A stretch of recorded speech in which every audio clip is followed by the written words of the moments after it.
మ్యారేజే, వివాహమే ఒక ఐడల్గా, ఒక విగ్రహంగా మారిపోయింది. ఎందుకు అని అంటే, ఎప్పుడు చూసినా నా భర్త ఎట్లుంటాడో, నా భార్య ఎట్లుంటుందో, పొద్దున్న లేచిన దగ్గర నుండి ఈ రోజు నా భర్త దొరుకుతాడేమో, ఈ రోజు నా భార్య దొరుకుతుందేమో, ఎప్పుడు నా పెళ్ళి అవుతుందో. Do not idolise marriage.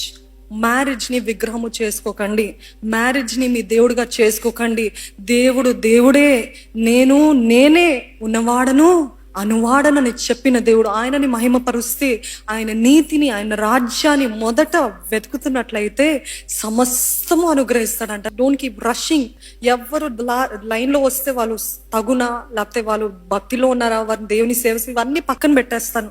నాకు 31 years వచ్చేసిందండి, నా వయసు దాటిపోతుందని కంగారు పడకండి. దేవుడు అన్ని కూడా ఆయనని ప్రేమించే వారికి సమకూడి జరిగించును. నమ్ముతున్నట్లయితే కంగారు పడకండి, కలవరపడకండి. దేవుడు తన తగిన సమయంలో అన్ని కూడా సమకూడి జరిగిస్తాడు.